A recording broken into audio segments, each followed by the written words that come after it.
Tot allò que estem desenvolupant, tot allò que volem fer, ha de partir precisament d'una aliança de col·laboració entre lo públic i lo comunitari, entre l'administració i les associacions i les entitats que sempre estan darrere empenyent i que sempre ens estan tirant endavant aquelles actuacions que són fonamentals. Nosaltres estem aprenent del que han fet i del que estan fent moltíssimes ciutats del món, com París, com Berlín, com Buenos Aires, que ja fa molt de temps han apostat directament per la remunicipalització de l'aigua, però també d'altres més properes, com és el cas de Terrassa, que ja ha iniciat els tràmits i tot el que ha de fer per poder recuperar aquesta gestió. Creiem que com a dret humà, tot aquell dret humà que hi hagi, que s'expressi a les ciutats, ha d'estar regulat i controlat des d'un lideratge públic per garantir-ne l'accés a tothom, perquè per tant no sigui un dret subjecte a les lògiques del mercat o a una lògica mercantilista. Aquest per nosaltres és un element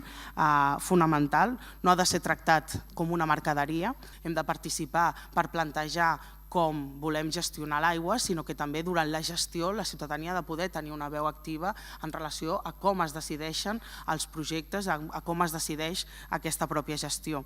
La regulació també és un altre dels elements centrals, és a dir, com regulem un bé comú, un dret humà, però també un bé comú, i per tant quin és l'àmbit específic de regulació, què significa el ser un dret humà, com dèiem abans.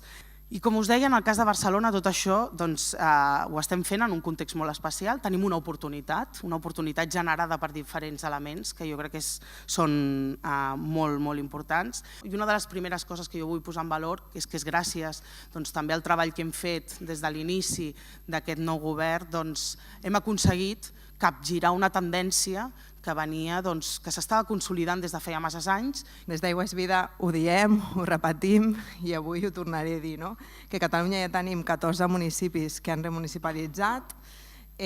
Tenim un municipi molt especial que és Terrassa, que seria la primera gran ciutat que remunicipalitzaria, esperem que durant aquest 2017, on l'Ajuntament ja ha pres la decisió, però es troben amb moltes barreres, sobretot d'empresa privada, Mina, Akbar, filial de Suez, que no els dona la informació que necessiten, però tenim també molts municipis de l'àrea metropolitana que es sumen a Barcelona i que han aprovat mocions a favor d'estudiar la gestió pública de l'aigua.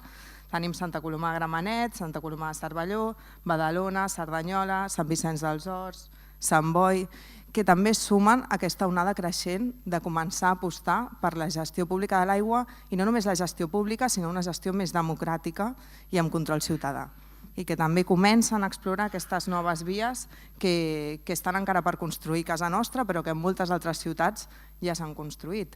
Tenim exemples a París, a Berlín, Buenos Aires, que ja han seguit aquest camí que ara està arribant a casa nostra. És bàsic que la ciutadania comenci a posar un peu en aquesta gestió de l'aigua, una cosa que fins ara era impensable, però que amb jornades com la d'avui i en manifestacions com la del diumenge comencem a fer possible que aquesta participació ciutadana sigui una realitat. La pregunta és, quin és el model de gestió de l'aigua que volem? Volem un model de gestió com fins ara, que posava per davant els interessos econòmics a la defensa de l'aigua com a bé comú? O volem començar a explorar, a construir i a fer un model de gestió que posi en el centre les persones, que compleixi amb els criteris que marca el dret humà a l'aigua? Fins ara la situació que vivíem a Catalunya no era aquesta. Tenim un monopoli d'un 74% d'una empresa privada, d'una sola empresa privada, que és el grup Akbar, sota diferents noms, i un 80% de gestió privada, enfront d'un 20% de gestió pública i enfront les dades mundials que diuen que un 90% de la gestió de l'aigua al món és pública. En canvi, a Catalunya aquesta situació s'inverteix i ens trobem com una sola empresa controla el 74% de la gestió de l'aigua.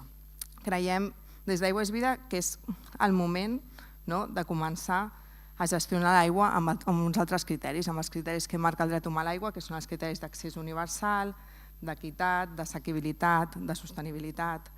Com el cicle urbà de l'aigua garanteix aquest accés universal amb criteris de dret humà a l'aigua, però alhora també tenint en compte que necessitem garantir una adequada depuració de les aigües residuals per cuidar els nostres rius i una correcta protecció de la qualitat dels ecosistemes aquàtics.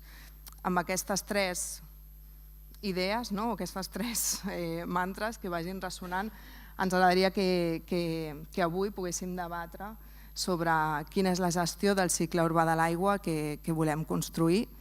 How would you define privatization?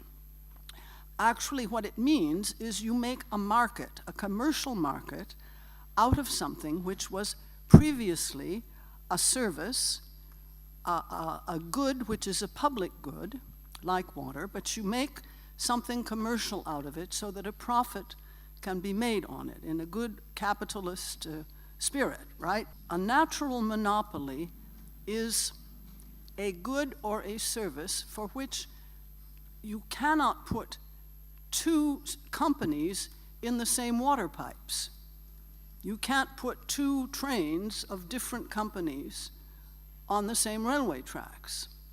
You have to use, there's one set because it would be economically stupid to have two sets of pipes so there could be two companies competing.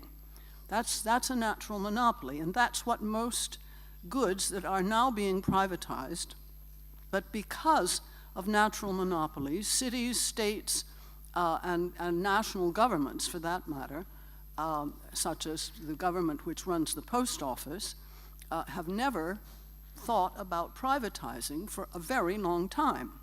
So why is it that at the end of the 1970s and the beginning of the 1980s, suddenly there is this wave of privatization going all over the world?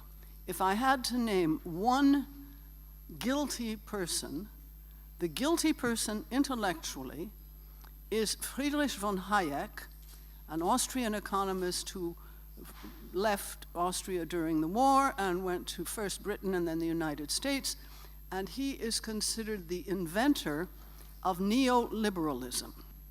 Margaret Thatcher, who said, there is no such thing as society. There are men, women, families, and that's it.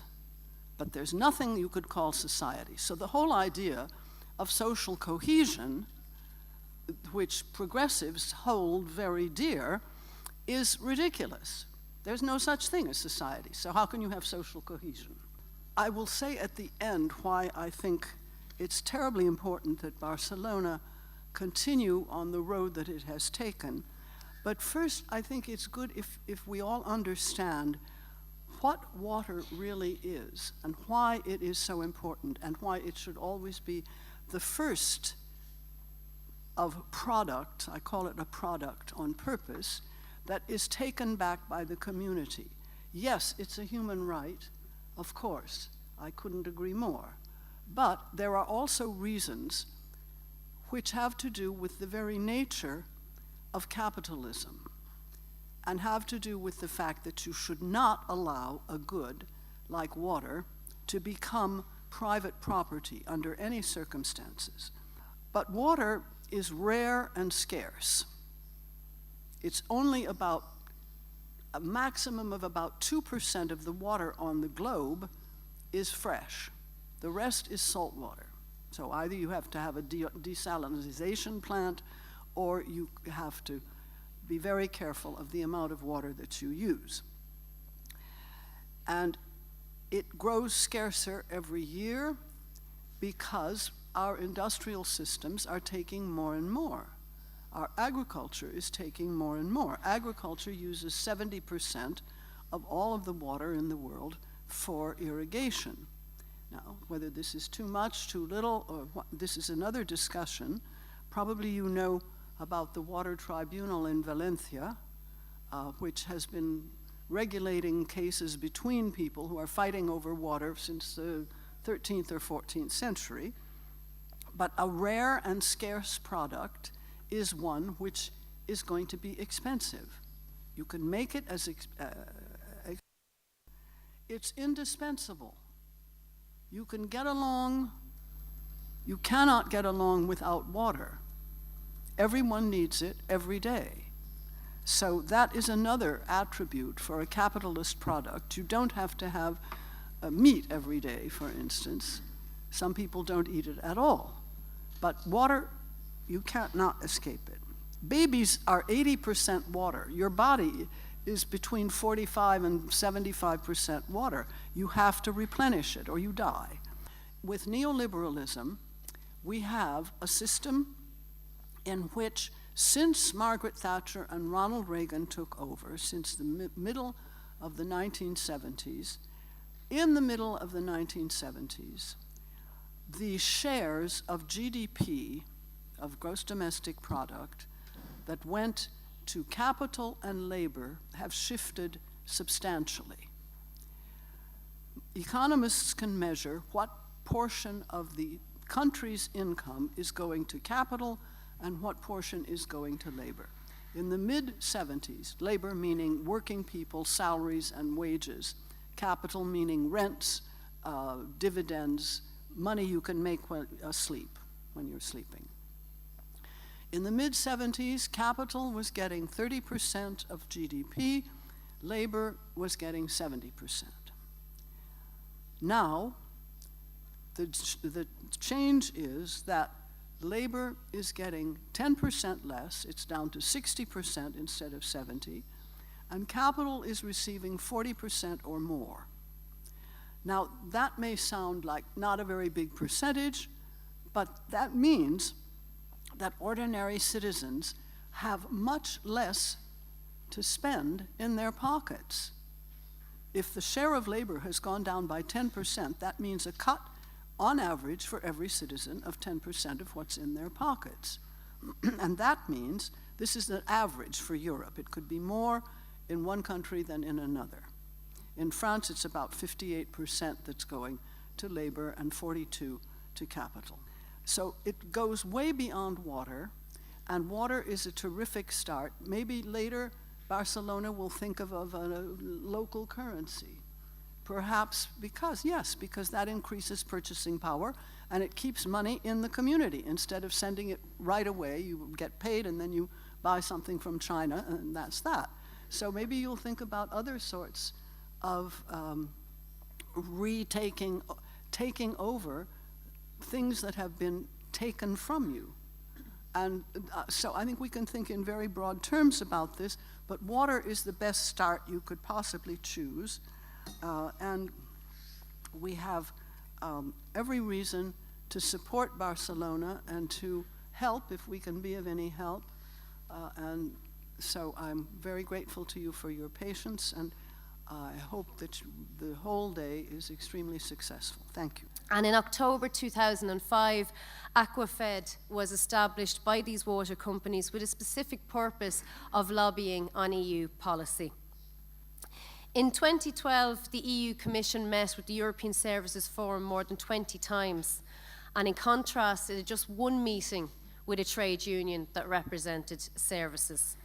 And all of this is despite the vast amounts of evidence that privatisation of water has failed to deliver for citizens. And we've heard so eloquently outlined what the privatisation agenda is and why it needs to be stopped. So I don't need to go into details about that, but the trends across EU countries show that privatised water generally leads to higher prices for citizens and poorer quality as the profits are diverted to shareholders, and invariably investment in infrastructure actually dries up. And I suppose the EU were quite explicit in the developing world of its preference for the private model. They were a little bit less overt in their attempts within the European Union itself and within member states. That was until the global financial crash happened in 2007, 2008. And there's that old saying of, you never let a good crisis go to waste, was never more true than when it came to water and the European Union. Indebted peripheral countries, and we've heard, such as Greece, Ireland and Portugal, were bailed out by the Troika of the Commission, the Central Bank and the International Monetary Fund. And their state budgets then came under outside scrutiny. And it was through this economic monitoring that the European Commission was able to push through its neoliberal agenda. And to quote Corporate Europe Observatory, they pointed out that the EU's response to the crisis fits hand in glove with the corporate agenda of the lobby groups. The Commission's use of its new economic governance powers will reshape societies in exactly the way that those lobby groups have demanded for many years. So, despite the fact that the EU Commission is supposed to remain neutral on the question of public-private ownership and how each member state manages its water supplies, what we see on the ground was a very different and far from neutral. So looking at Greece, first of all, under pressure from the European Union, the Greek government moved to privatise the water in Thessaloniki and Athens by selling its shares in the company. This sparked strong opposition from civil society, and frustrated by the political process, the opponents to the privatisation organised a popular referendum in the spring of 2011. A total of 218,002 citizens participated, and they completed their ballots, which were monitored to coincide with the local elections. And 98% of voters opposed the privatisation. In Italy, the European Central Bank wrote to Prime Minister Berlusconi calling for water liberalisation. And it was from this intervention that the Italian water movement started to mobilise again. And again, also through a popular referendum held in June 2011, in which 90% of citizens voted against privatisation. And what was interesting in Italy was having the support of the Catholic Church was probably a real game changer in terms of the government's position. So just days before the referendum, a group of more than 100 missionary priests and nuns fasted and prayed in St. Peter's Square to underline their support for the referendum. And beneath Pope Benedict's windows, they unfurled a joint banner saying, "Lord, help us save the water." But despite all of this, when the Berlusconi government collapsed in November 2011, the European Commission proceeded to write to the new technocratic government seeking information on what reforms had been taken in the water services and that Italy was not doing enough to enhance competition. However, and as I said, this is where I suppose the church was important, is that the public resistance led that the Italian government withdrew its proposal to liberalise water in January 2012.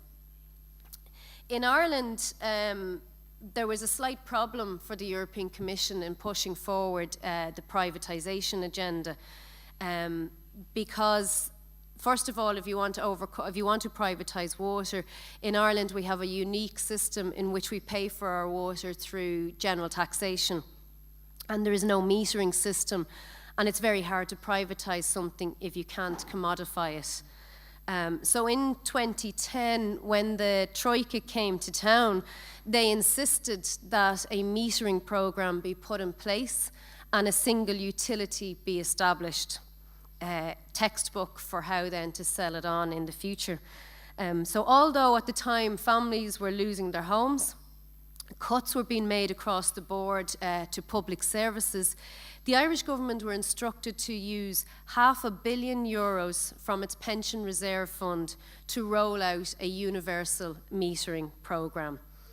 And I'll touch on this later on and why this was so important, because when we talk about evidence-based policy making, there is no evidence to support the metering programme. And a document from Eurostat, the European Commission body that was sent to the Irish government, contained the line, privatisation of Irish water is ultimately envisaged. So this is not a neutral position.